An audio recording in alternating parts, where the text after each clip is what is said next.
session of the Utilities Board to order. We are operating remotely, and so we are operating under the Attorney General's rules, which require that the public have access to this, and they have had an opportunity to obtain a Zoom link to observe it. And has any member of the public asked to join us by Zoom? Alma? Yes, there are currently 5 participants, attendees for the public. This is Alma Ruiz, Senior Office Manager for the record. Ms. Cassie McClure, Ms. Elizabeth Bardwell, and then 3 others that are staff members. Okay, thank you. We will begin the discussion. Everyone needs to remember as they begin to speak to identify themselves. If the communication link fails, we will have to suspend the discussion until the audio or the video are reestablished. And there will be no votes today, so there's no need for that. There will in fact be minutes prepared and published.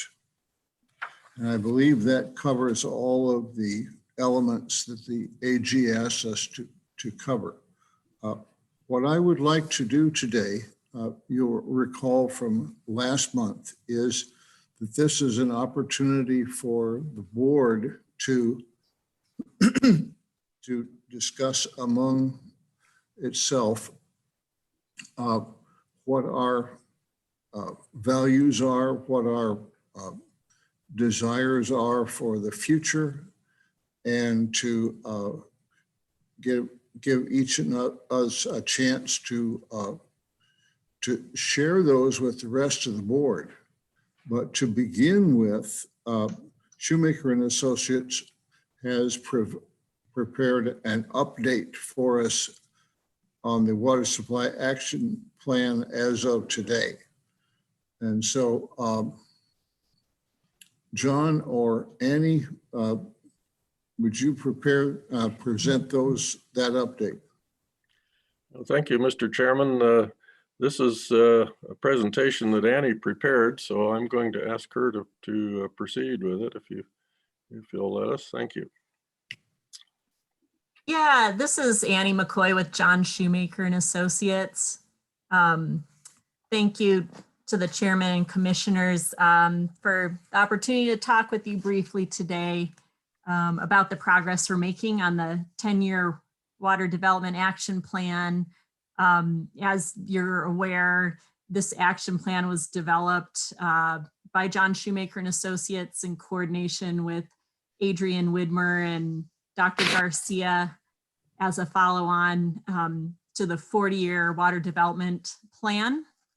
And today I can provide an update, brief update on 2 components of the action plan that are currently in draft form.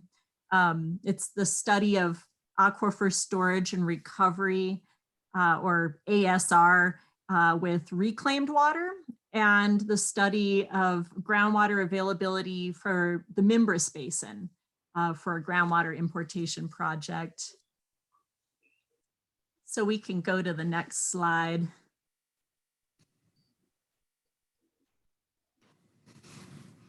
Okay, who's in charge of the slides? Alma Ruiz, Senior Office Manager. I will be advancing the slides. Thank you, Chair. Okay. Mr. Chairman, Commissioners, this is Adrian Widmer, Deputy Director for Water. Just kind of want to make sure that we understand where we're going. So Shoemaker and Associates will be presenting their presentation, open it up for any discussion you all would like, and then we'll move into discussing the water rights, the spreadsheet that we provided, some of the maps, and then discussion on potential options and explore the potentials for you all to talk about, so then we can have an open discussion. Okay, I'll guide that. Thank you. Thank you. Ms. McCoy, Yeah. go ahead. Yeah, we can start with the update on the study of ASR and reclaimed water. We actually just prepared a second draft that I think made its way to you in the links yesterday, dated November 3rd, I believe, based on the input and review from Las Cruces staff. And it's a technical memo that covers the potential for ASR using reclaimed water from the East Mesa Water Reclamation Facility or the West Mesa Wastewater Treatment Facility, and evaluates the potential for ASR with respect to aquifer properties and the availability of existing recovery wells to recover the water that is either injected back into the aquifer or infiltrates back into the aquifer. It includes a pretty detailed review of the current regulatory framework. And then the next step, which will happen next week, is some preliminary meetings with the state engineer's office and the environment department to discuss limitations and potential approaches and sites for ASR that they may be able to support for Las Cruces. We can move to the next slide.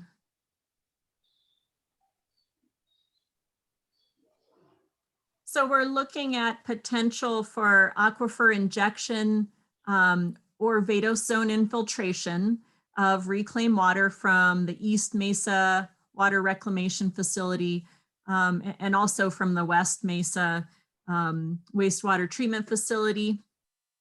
In terms of aquifer injection in the region of the East Mesa Water Reclamation Facility, we're looking at locations of inactive Las Cruces supply wells that could be converted to ASR wells or replaced with ASR wells if the existing wells are too old or in poor condition. We're looking at proximity to existing active supply wells that could be used to recover the water that is injected or infiltrates to the water table. There are a number of these opportunities in the Interstate 25 corridor area of the Mesilla Basin. And then in terms of vadose zone infiltration within proximity to the East Mesa Water Reclamation Facility, we're looking at sites where we could utilize the existing topography for impoundment, such as adjacent to the Earth Dam in the I-25 corridor area, and also parks or undeveloped parcels. It can be a challenge to demonstrate to the state engineer's office that vadose zone infiltration works in areas with relatively deep water levels, like 300 or 400 feet depth to water. But in a number of cases around the state, we've seen evidence for surface water infiltrating and in this type of environment and reaching the water table nearby in a relatively short time frame. So we know that it happens. We are also in this evaluation looking to not interfere with the Griggs and Walnut plume remediation. And actually in some scenarios, ASR has the potential to assist remediation by controlling and moving the plume. And in other cases, we've had to rule out wells because it could potentially interfere in a problematic way. So in terms of aquifer injection or vadose zone infiltration of reclaimed water from the West Mesa, we're looking at locations of inactive supply wells on the West Mesa to potentially convert to ASR wells, and the proximity to the existing active supply wells there. And And in terms of Vado zone infiltration, looking at infiltration basin locations near to an upgradient of the cluster of 3 active city wells on the West Mesa. I think those are wells 36, 46, and 63. But we'll see a map here on the next slide, so we can go to the next slide.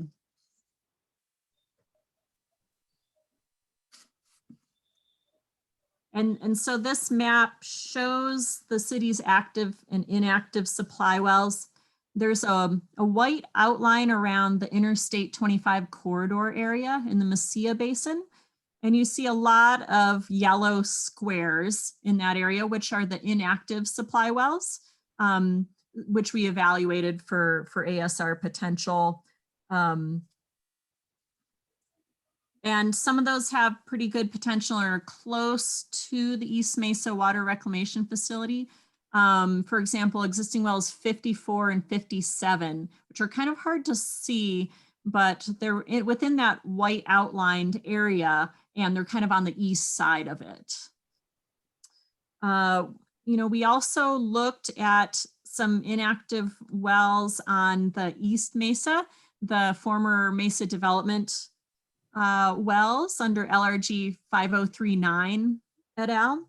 And you see those as the yellow squares sort of in the upper part of the map.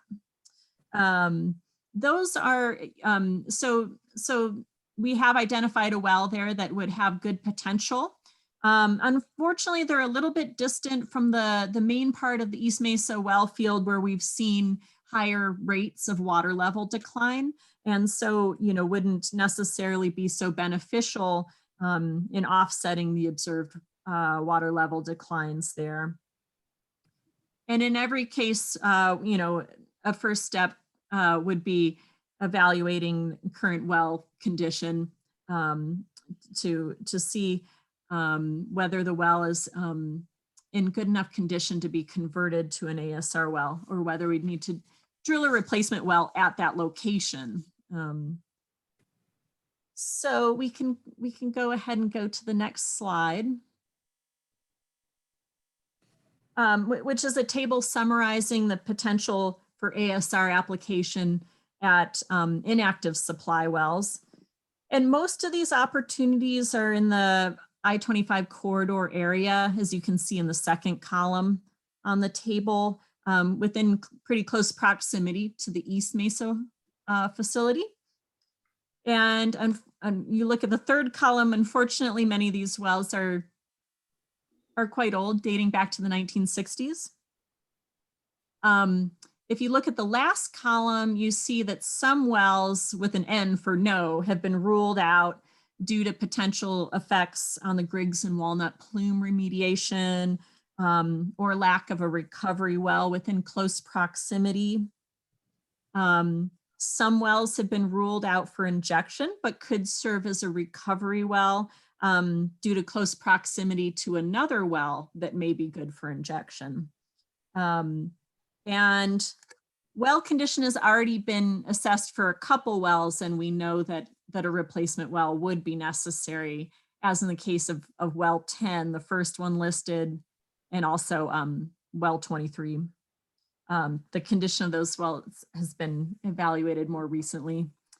And then if you look to the second to last column and sort of the range of depth to water, you see that this area also has potential for Vado zone infiltration, with water levels generally under 300 feet depth. We can go to the next slide. That was, so that was the brief summary of that technical memo on ASR with reclaimed water. And I also wanted to give you an update on this Mimbres Basin study of groundwater availability that we prepared, a draft that's dated June of 2020 and is still under review by the city staff. So if everybody's okay to move on to that quick update. In the Mimbres Basin around the Deming area, we estimate the consumptive use amount of water that might be physically transferable from irrigated agriculture to range between about 12,000 and 18,000 acre feet per year based on the net pumping that we think has been going on for irrigated agriculture in recent years. So we can go to the next slide. So this map shows the location of the Deming area and the Mimbres Basin with respect to Las Cruces. We put this hypothetical pipeline route on here in the white and red dashed line. As it plots on there, it's about 64 miles long and would utilize right-of-way along the interstate and the railroad and state highways. One thing you see is that it does look like it would have to extend fairly far south from Deming, about 15 miles, to access a lot of these agricultural rights that are kind of scattered throughout this area. And then although it's not a main topic of this evaluation, did want to point out that from Deming, a 20-mile long extension north about to the, or northwest to the Grant County line could connect in theory to water supply wells for Chino Mines, which, you know, actually does represent a very good water supply in terms of quality and quantity that could become available in the future if the mining were to stop at Chino Mines. And some of those wells are actually already permitted for municipal use as they used it for water supply at Hurley. I think we can move on to the next slide. So here we're showing in the pink rectangle our study area within the Mimbres Basin. And the Bolsone Aquifer here, which includes the quaternary sediments and the underlying tertiary Gila conglomerate, is fairly thick, quite a thick aquifer in this area, 800 to 1,300 feet thick, with wells up to 1,500 feet deep. And well yields up to 1,000 gallons per minute. The long-term water level declines of 1 to 2 feet per year and throughout much of the area, these are lower decline rates than we saw in our study of the Nuthocket Basin, for example, which we studied previously as part of this 10-year water development action plan. And there's evidence that the amount of pumping has not so greatly exceeded the recharge to this area as compared to the Nuthocket Basin, which we studied previously, just as a comparison for ground, you know, when we start to think about groundwater importation projects. Would you, this is yeah. William, would you repeat that last few sentences? Sure, yeah.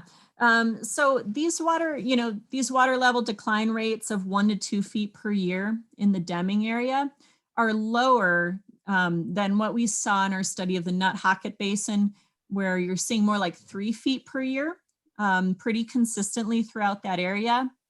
And estimates of recharge to Nuthocket Basin are very small compared to historically what's been pumped for agriculture in the basin. In the Deming area, you know, we have a larger estimate of recharge to the Mimbres Basin. Some of that is intercepted up gradient, but it's still closer to the number, you know, the number that we think is recharge coming into the Deming area groundwater system is closer to the amount that's been pumped in that area for agriculture historically and in recent years. Okay, thank you. So I think we can go to the next slide. So here's a map of our study area in the Deming area of the Mimbres Basin with locations of wells used for irrigated agriculture. Those are the green dots, and also for municipal use and other uses. And one important finding of our study is that a lot of these irrigation rights are relatively small and distributed, quite scattered throughout the study area, such that you'd have to round up quite a few rights, perhaps a dozen, to develop a significant supply. And this is, again, in comparison to our study of the Nuthocket Basin, where those water rights tended to be larger, and you would need a grouping of less water right, fewer water rights and fewer wells in the Nuthocket Basin to sort of develop a significant water supply there. So I can go to the next slide and I'll talk a little bit more about that. So we developed our strawman development plan for the Mimbres Basin. And so in terms of water rights, it's not possible at the sort of preliminary planning stage to identify specific rights that may actually become available for lease or purchase. But it might be reasonable to assume about 4,700 acre feet per year in any given year. And to put it in context, that's about a third of the estimated consumptive use that might be transferable for irrigated agriculture in the Deming area. And that might be about 11 of the larger irrigation rights and permits that we kind of selected from a list of the larger water rights in the area. And then our, we would need to evaluate existing wells.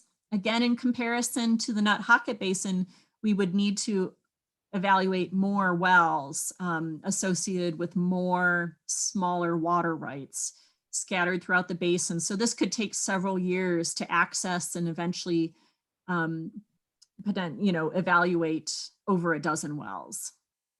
And then applications to the state engineer can take a 3 or more year long process. Environmental assessment that may or may not be required because of the utilization of rights of way along interstate and highways. If that was required, it would be a 3 or more year process in tandem with the application process to the state engineer's office. And, construction of the infrastructure and rehabilitation or replacement of wells would be a 6 to 7 year period, considering how long the pipeline would need to be and how many wells might need to be replaced. And then we could go to the next slide, where we present the summary of the planning level capital cost estimates for a groundwater importation project in the Deming area of the Mimbres Basin, assuming water rights available for transfer of about 4,700 acre feet per year. I think when we studied the Nuthocket Basin, we were talking around 4,000 acre feet per year as sort of being a significant supply that could reasonably become available, that would, potentially warrant the resources that would go into developing something like this. Well evaluation costs estimated about 1.3 million. That's a higher cost than we had for the Nuthocket Basin because we have, again, more wells under these smaller water rights that we would need to evaluate.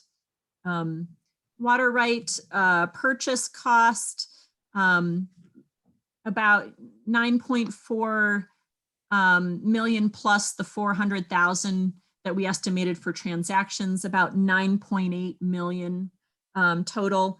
There are more rights to acquire, so more transactions. So that's a little more expensive than Nuthocket Basin, but a lower, it looks like the price of water rights is lower. So it kind of balances out a little bit there. Pipeline cost estimate, $92.4 million based on comparable projects, and new wells, possibly $113 million for developing new wells. Those costs broken down to a cost per acre foot per year of water, about $24,000 per acre foot per year of water. Very similar to what we came up with actually for the Nuthocket Basin. And those are the aspects of the Mimbres Basin study that I wanted to quickly share with you today before we move on to discussion. So you can go to the last slide, which just includes our contact info, of course. Anytime you want to follow up with us via email, you of course are more than happy. Thanks for listening to this little update.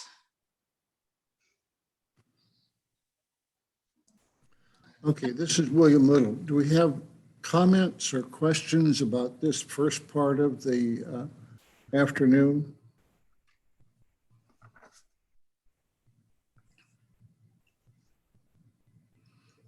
This is Ed Archuleta.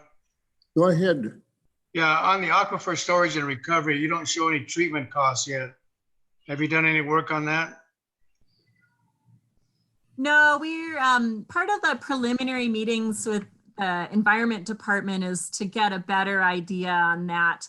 You know, we have looked at the water quality of the treated effluent from the East Mesa Water Reclamation Facility and kind of come up with a summary of that. And so we know where the trouble spots might be, you know, in terms of, you know, a very important one to discuss with the Environment Department will be the presence of fecal coliform in the effluent, and whether, you know, they will allow that at all for water that's put to an ASR application. You know, nitrate concentrations are not bad for that treated effluent. If you took a sort of an average value, it would probably be a little bit under the standard of 10 milligrams per liter.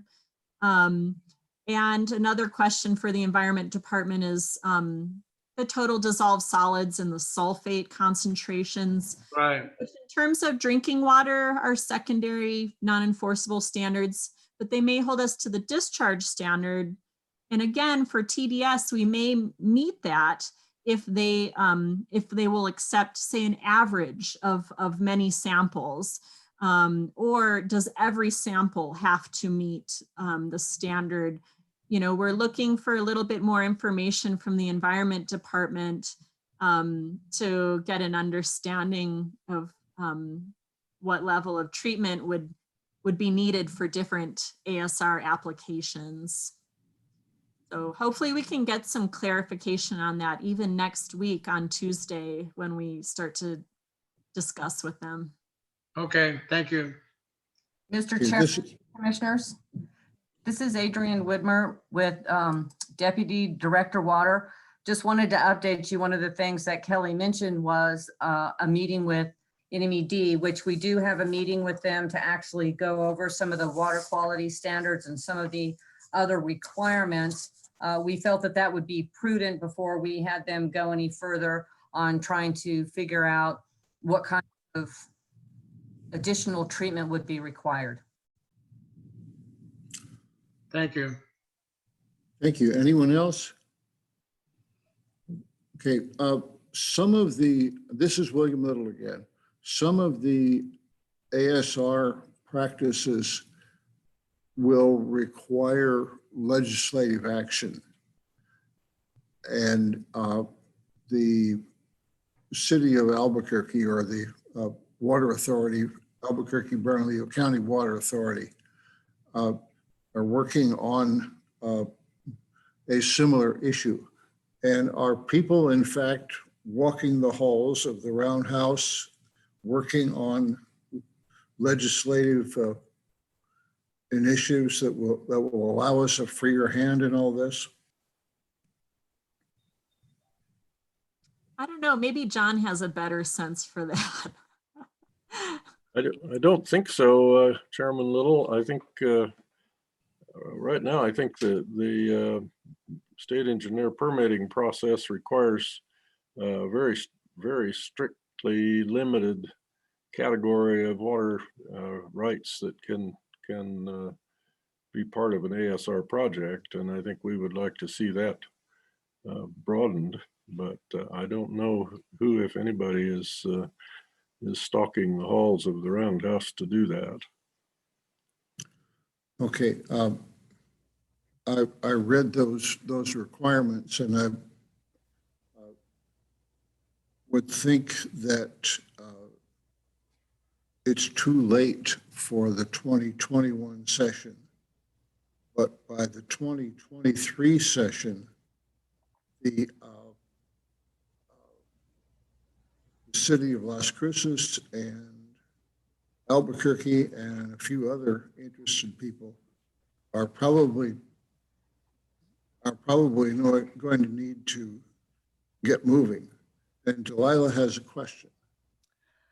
Commissioner, I'm sorry, Mr. Chairman, to speak to that, part of this 10-year action plan is going to be for us as a team, not only our executive team, but as a board, is to form those legislative priorities of what changes we'd like to see. We already know in talking with New Mexico Environment Department, there is some reluctance on their part to change anything on the legislative level or the requirements, just because of, I don't want to say lack of knowledge, but maybe lack of understanding.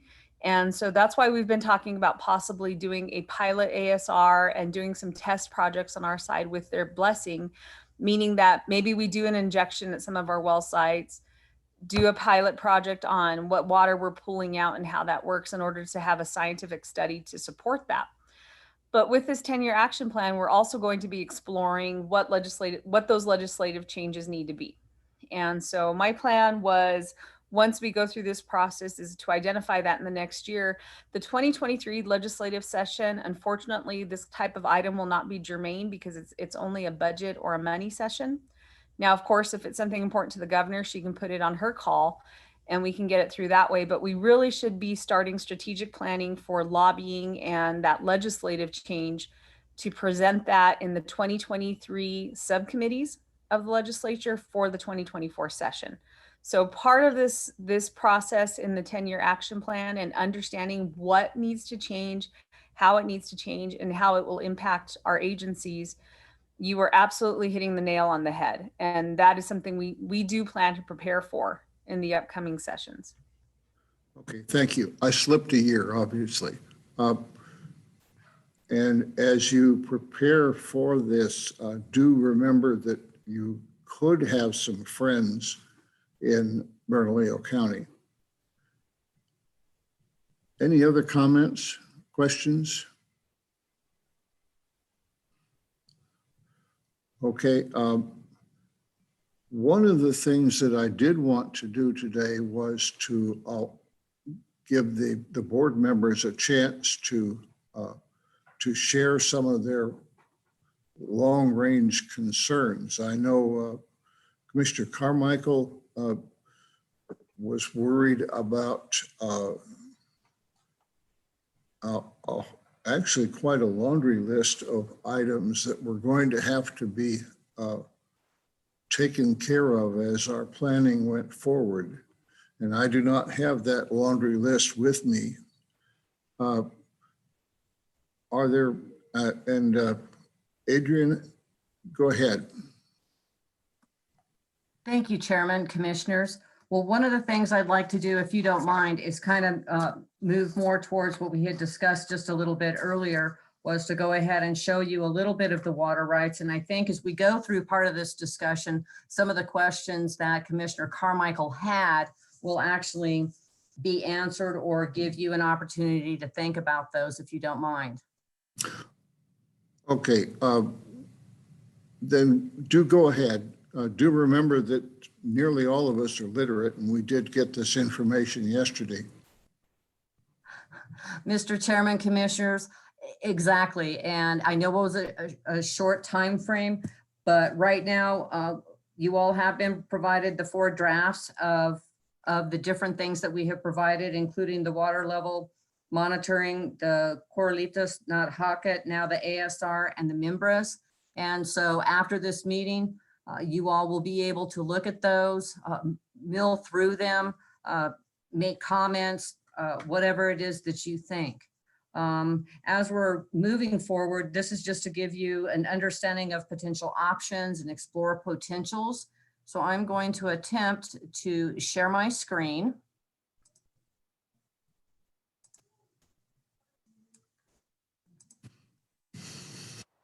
And with this sharing of this screen, just wanted to give you all an idea to kind of have something for you all just to be able to pull up and take a look at. So what we've got here is our different water rights that are set up. I did want to go ahead and give you what we used in 2019. It shows the groundwater rights, which ones we have that do not have offset requirements, others that do, what that offset amount is, what the source would be, and the comments kind of associated with that. In looking through this, just wanted you all to be aware that out of our 51,000, almost 200 groundwater rights, in 2019, we used about 42% of that. One of the main areas that is positive about part of this is that our East Mesa wells that are underneath the 3200 series is that we have 10,200 that we can actually end up utilizing. And last year we only used close to 2.2 million acre feet. So the offset amount of that for 2018, 2019 was 2.3 acre feet. So the return flow to the river is on a sliding scale. And after 100 years, our return to the river is 644 acre feet. So that's one of the easiest ones as far as getting those developed. One of the difficult things to understand when it comes to the water rights, in groundwater in the state of New Mexico, it's use it or lose it. So the sooner that we can actually put these to beneficial use, then theoretically those are protected. Of course, we do realize that the Texas v. New Mexico, we have no idea how that's going to turn out. And until we actually get that, we need to move forward with the normal operating procedure when it comes to groundwater rights. There's others in here that you can take a look at that are other potentials. And we do have our comments. Some of those have questions. Some of these have been declared. We're wondering, well, do we go ahead and drill a replacement, or do we try to move these water rights into other wells? And then with that, then I'm going to move on to show you. Oops, try that again. Let's go to the 3200 series that we were looking at. And you can see from this particular map, it shows the existing wells that we have out there right now. It also has the wells areas where we have the ability to actually drill those wells.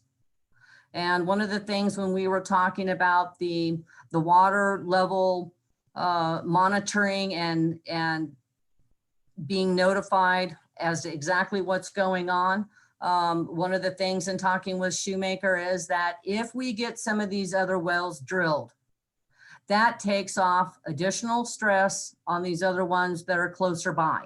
So that should help minimize the drawdown so close to each other. If we then move on, I wanted to show you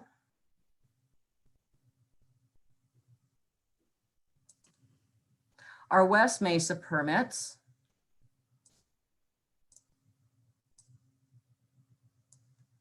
Now on the West Mesa, of course, that has for these 3275s, these out here, that 8,000 acre feet does require an offset of 1-to-1. So if we're pulling an acre foot out, then we need to put an acre foot back in. We also have LRG 430 wells, which is part of our original well permit, our big one with the 21,000. These are also LRG 430s. So depending on how we develop this is going to help determine on how those water rights are actually being used and what kind of return flow. We also have the LRG 5818 that we had purchased from Horonata a few years ago, which actually includes this particular one I'm pointing at, the LRG 5818 S7, that is well 66. So that is one that has been drilled, and it's just a matter of getting that one equipped and tying it into the system. I think we're still seeing the East Mesa map Yeah, for some reason. yeah. Oh, It's just in the East Mesa map. all right, so let me get rid of the East Mesa map. I am so sorry.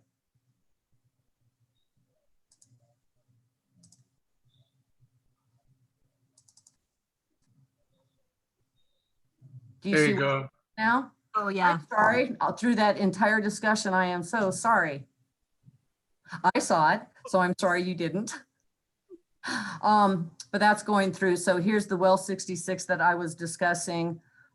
Here's the 3275 that has the 8,000 acre feet that do have offsets 1-to-1.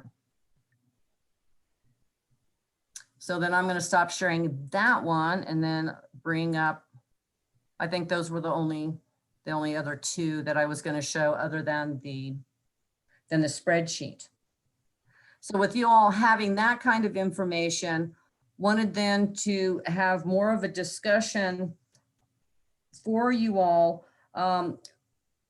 They have finished the 4 drafts that we had discussed further. That is plenty of reading material for all of you to take a look at and digest and provide comments if you would like as we're moving forward. We also have 2 additional tasks that if you would like for them to do, you can choose a couple of different tasks, and came up with just a list for you all to consider and even have a discussion on. So with those, I'd like to kind of go through those. So other things that they could potentially take a look at would include direct reuse, where that would actually be the expansion of the East Mesa Water Reclamation Facility and treat that water to drinking water standards, where then it would go into a tank, which then would be tested to make sure that it meets all drinking water standards prior to be putting directly back into the system. Another potential thing to take a look at is to utilize stormwater for the ASR portion, which they've given us a draft, which obviously still has a little bit of work that we want done on that. The only thing with that I think that we need to consider is that stormwater is rain dependent. And we've all noticed that this year we didn't really have a monsoon season. Another thing for us to really potentially take a look at for your consideration would be to coordinate with the state engineer for the 2 deep aquifer permits that we've already submitted for the use of brackish water that is near the Foothills landfill. Those permits are in there. We can always get with the state engineer and find out if we can move forward on those or not. Obviously, those are going to have less effect on the river system, potentially even less than the LRG 3200 series, but that would require some hydrology modeling. Another thing that potentially could be looked at is coordinating with the state engineer to find out, the potential of transferring surface water rights into the well for offsets. We are very well aware that EBID is not in favor of that type of action, but many of these permits do bring it up as for offsets or to utilize surface water as part of an offset.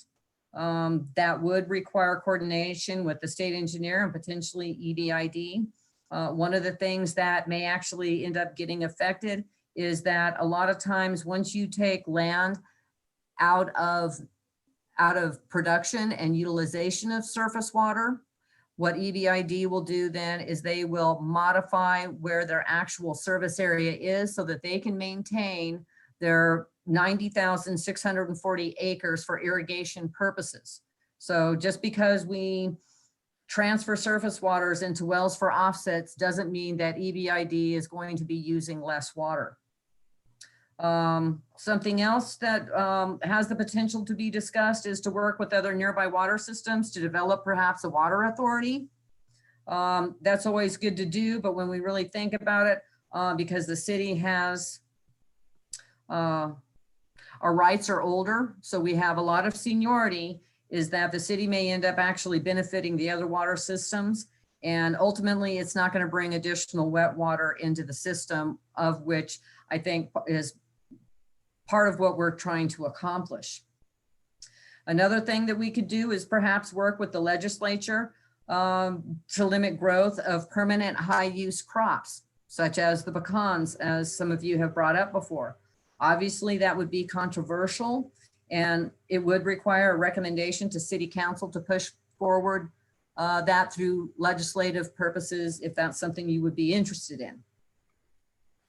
Another thing we could do is perhaps work with other water suppliers and other states to actually bring water from other states and have them put that into the Rio Grande. And if we were able to do that, then that excess water that they have will help sustain Elephant Butte Dam for annual irrigation allotments. And ultimately, if that river is full during full seasons, then that makes the Lower Rio Grande aquifer more sustainable. Another thing for you all perhaps to consider is to purchase agricultural land and take it out of production. We kind of chatted a little bit about us moving our surface water rights into wells, but if we were to purchase agricultural land and take them out of production, we believe that it could have the same effect as transferring those water rights, is that EBID may just readjust their service area to maintain their acreage for water use. The last one, I'm sure I've given you enough to think about already, is then perhaps limiting the growth in the city service area outside of our current water rights and offsets. That's a pretty big deal. I've seen it in other areas. I was telling someone the other day that that is something that Davis, California did. They felt that their area was growing too fast, and their city council made the decision that they weren't going to grow more than 1% per year. And so obviously that has happened before. And, you know, that's something to think about. Obviously, we don't want to limit that growth because we do want to have economic development and we want to see everyone have a productive society. So with that, I mean, that's a lot for you to digest. Obviously, one of the things I also wanted to bring you up to date on is that the water conservation plan is still under production. And I know with the COVID, the steering committee wasn't really able to meet that much, but it's my understanding that they're getting together to meet for the rewrite. And I think from what Rhonda tells me, they'll be looking at the rebates, incentives, and other methods to lower the GPCD for residential and the system. And so I don't know if that answered all of Commissioner Carmichael's questions, but that sure puts a lot on all of you. And with that, I will let you all do your talking, Chairman. Thank you. All right, thank you. This is William Little again. Adrian, would you please just publish for us a bullet list of what you just read to us and ask Alma to distribute that? Mr. Chairman, Commissioners, I will definitely print that out and I will make a photocopy for her to hand out to you all. Thank you. It's good that the water conservation plan is going forward, because one of the things we will want to do is to talk about that when we do have a draft in front of us. It's probably premature to talk until we do see that draft. Looking back at the 40-year plan, it looked as though under the high growth scenario that by 2055, we would need about 10,000 acre feet a year more than we have. Is that right?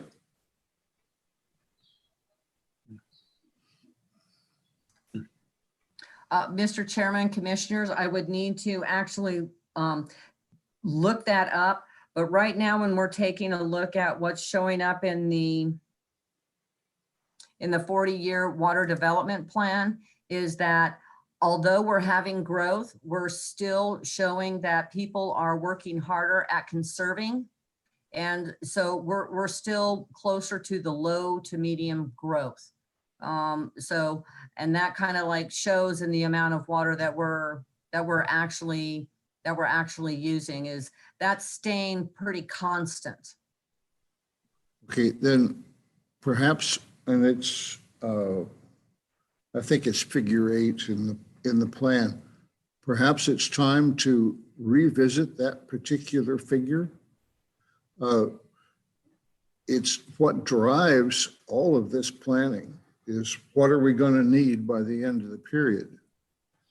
And if it is really different from what was envisioned a few years back, then that makes life different for us. Now, other board members, pipe up. I can't see hands raised, so This is Commissioner Carmichael, Mr. Chairman. go ahead, please. Yeah, I agree with your comments about re-verifying in goal or target might look like, and make sure we understand that. On the conservation side, I'm not sure how to include in their calculations what I'm thinking there, but that reminded me that how many acre feet are we going to be short at some point in time? I don't know how we can relate the conservation opportunity to that.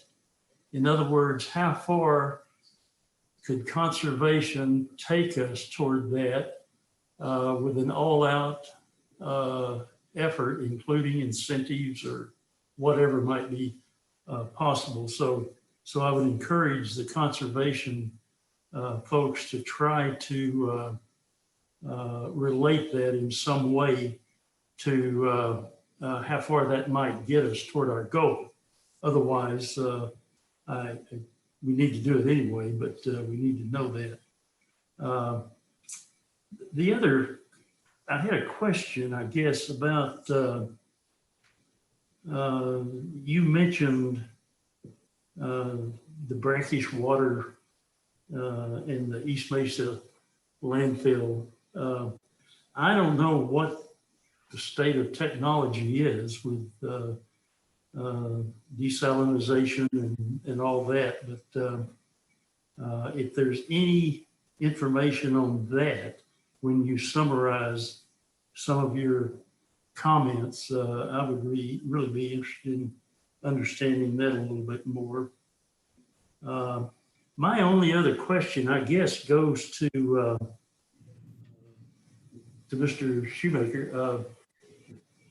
Did anyone that you come across that's importing water from wherever, the most expensive thing out of that, besides developing it and all that, is obviously the pipeline. Does anybody ever start out with some other approach? Like, it may sound pretty silly, but like trucking water to begin with, just to prove the process or something like that? I guess that's the only other thing right now in my mind. Thank you, Mr. Chairman. Thank you. Adrian, you had a comment?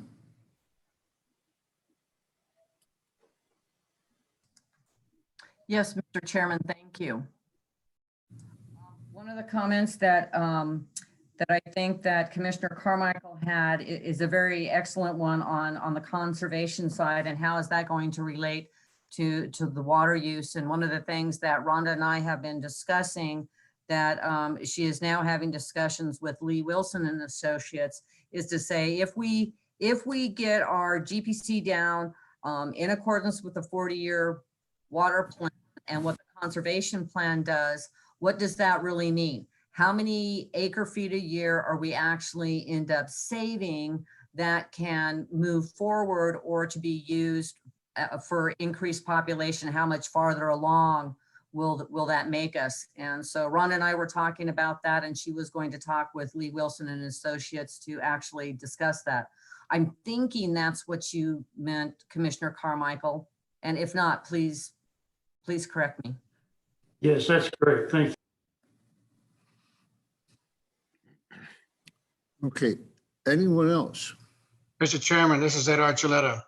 Go ahead, please. One of the things I'd like to see sometime in the future would be to take a water demand and water supply graph, showing the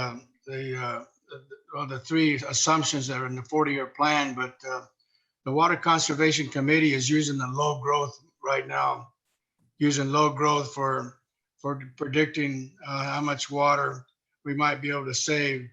And basically assuming that in the next 10 years, if we implemented these incentive programs, we would not have to increase our water demand beyond what it is today. That's one of the basic assumptions of the water conservation plan that's been developed so far. But one of the questions I have is, what can we do in-house within the boundaries of the city of Las Cruces with the water rights that we have? How much time do we have before we have to go outside and consider other areas like importation of water, desalination, taking a look at reclamation and reuse as part of the in-house development plan because it's local? But how much can we do before we have to start thinking about going to importing water? I don't have that kind of gut feeling right now based on the information I've been provided, because I don't understand all of the water rights and what's possible. We have plenty of water rights, and it seems like we have plenty of water rights to meet our demand for a long time, but I don't have a good feel for that at this point in time based on the information that's been provided. Okay, Ms. Whitmer again. Thank you, Mr. Chairman, Commissioners. One of the things that we're very excited about is our NODES machine has come in.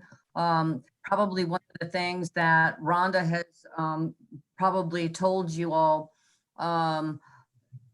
as we're going forward, a lot of what ends up showing up in our GPCD is our water lost. And that's either through main breaks, service line leaks, flushing due to water quality, which we have had discussions before that one of the problems right now with our system is that our water lines are sized for fire protection. So we've got great fire protection, but the more people are conserving, the longer that water is sitting in the pipes and it is becoming essentially stagnated, which then means that we have to open up and we have to flush that water in order to make it fresh. So we're using the same amount of water to keep it fresh that we were originally selling. So one of the things that we were excited about this year, we just got it in, we're waiting to get some training, is the NODES machine, which we have actually presented to most of you before. And that's where we essentially, we're cleaning the water and we're freshening it up without having to waste any of the water. So it goes from one fire hydrant to another one. We set it up and it's kind of like a vacuum and it circulates through there where we're pulling out the iron and the manganese. We're inputting chlorine, which is freshening it up. So therefore we're not having to flush the hydrants. What we're hoping to do is that here within the next couple of years is really see that amount of water waste, so to speak, go away. Even though we are flushing and it ends up either going into the sewer or the storm drain, if we put it into the sewer, the positive thing about that is that it's actually going through the wastewater treatment plant and being returned back to the river. But we would like to see that amount end up getting lower, because if we do that, then that allows the opening up of water rights to actually be used to supply water. And we can certainly go ahead and try to put down the demand and the supply and put our assumptions and see what's going on. But I'm really excited about the no-des machine that I think is going to be really great for the utility as a whole. And definitely when that gets underway, we're going to let you all know about it so that you can come and take a look at it. So just to kind of let you know, we are doing everything that we can to lower the amount of wasted water due to the main breaks, the line leaks, which we've discussed with you all before on the line leaks, is with the new meters that we have with the leak sensors, we're able to capture a bunch of those before they ever even show themselves. So we're definitely making great strides on keeping water waste down. I hope that helps answer your question, Commissioner Archuleta. It does. It does. And so whenever the Water Conservation Committee finishes its work, we can show the amount of water conservation that's going to reduce demand. And then then the rest of it would be new water, so to speak. And show when it's needed and when it's required before we have to go outside the city to import water. Thank you. Back to the importation, one of the ideas that has been floated is not quite importation, but trading. If somehow or another New Mexico were to allow the salt basin water to go to the city of El Paso, the city of El Paso in turn could allow New Mexico to keep more of the flow from the main stem of the Rio Grande, and no pipelines are involved, or shorter pipelines are involved. The other line of thinking I wanted to mention was that there's some evidence, mostly from California, that the growth in population and in economic activity and gross domestic product and all that can in fact be uncoupled from the water use. And it's not a fluke, but it does take some careful work. Anyone else?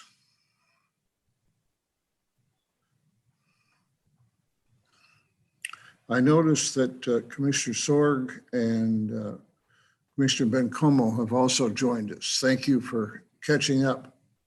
Do you have any comments? Not at this time, Chair. Thank you. No, Chairman, no. All right, thank you.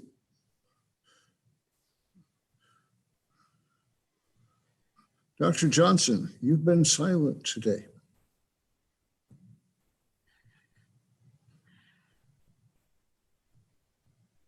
I'm afraid I don't know enough to ask an intelligent question in here.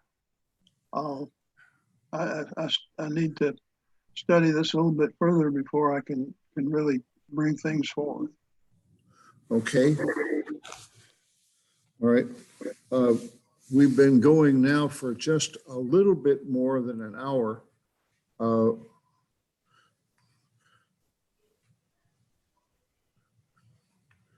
What do we have left on the agenda for today? Mr. Chairman, Commissioners, that was it. We just wanted to kind of leave it open with you all to have your open discussion.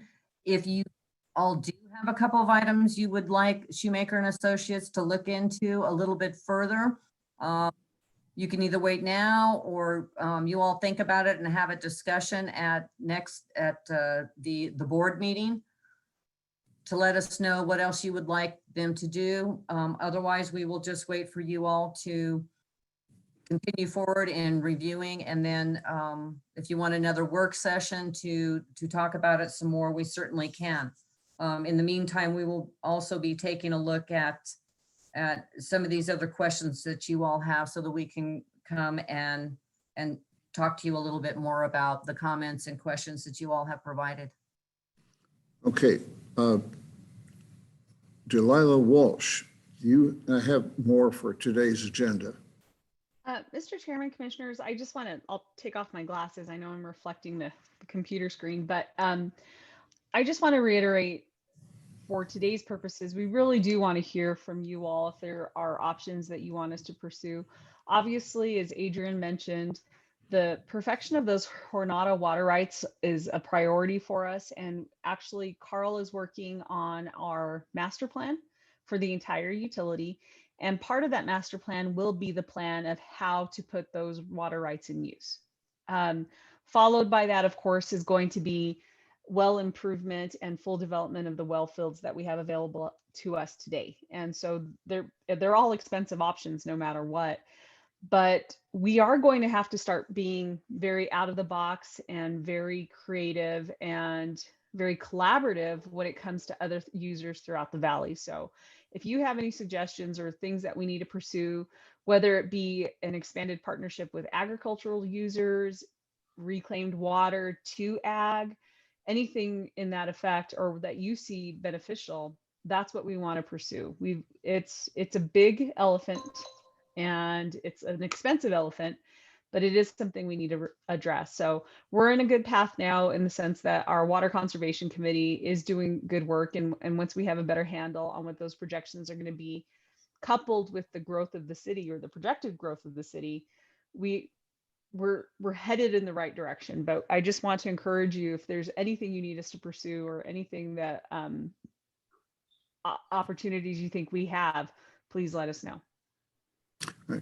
Dr. Shoemaker, did you have something to add? I guess what's been going through my mind is the uncertainty that the Texas litigation is presenting to us. If depending on how that comes out, if things go the way New Mexico would like them to and Las Cruces would like them to, and we proceed under basic New Mexico state water law conditions that we're used to, then Las Cruces has a senior position in this basin, even ahead of EBID for the LRG 430 rights. And if our conservation program continues to be successful and the demand continues to, the per capita demand continues to go down, we're in a good position, both with respect to quality and quantity and with respect to water rights. On the other hand, if the litigation ends up with us being in a position with all the other water users in the basin as contractors to the United States, a completely different set of plans might turn out to be in order. So I think everything we do is subject to that uncertainty for a while yet. But I think Las Cruces Utility is certainly pursuing the answers to important questions in a very timely way, and we're very happy to be a part of it. Thank you. Agreed. But the trial will not begin until late 2021. And so we're looking at another 2 years before anything can crystallize unless there's a deal struck ahead of time.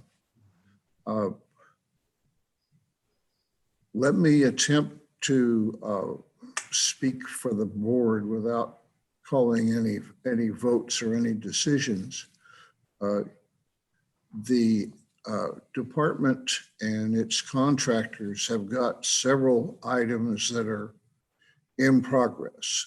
They're drafts in review that need to be returned and finalized. And certainly we're eager to see all those separate planning documents pushed forward. If we can get that suggested bullet list from Ms. Whitmer, that would be a help. I personally am going to take a pretty dim view of a lot of them. What I'm going to ask is that everybody receive those and return their immediate comments to to Alma to share with the whole board. If this happens rapidly, we can set aside some time during board general discussion next Thursday. If it doesn't happen that fast, we will be having a board meeting in December.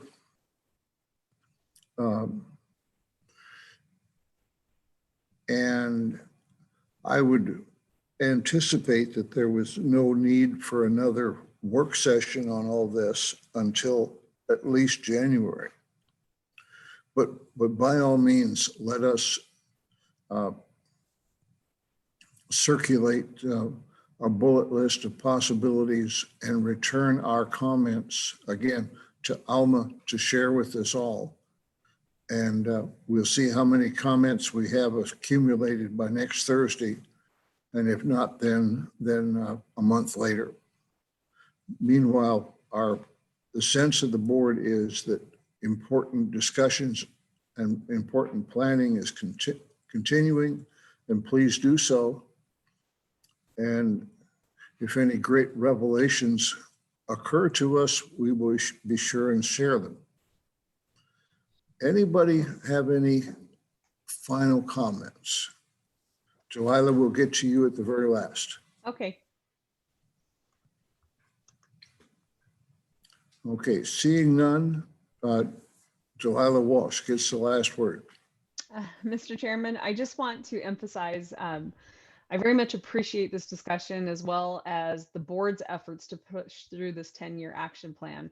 It is a three-pronged approach. It's going to be one that we need to do a better job at, and you mentioned it earlier, is a legislative and regulatory approach. How do we become an active participant to make beneficial change on the regulation side and the legislative side? So that's the first one, and the one that we've been a little bit neglectful toward, but we will take better action moving forward on that. The next is administrative and management.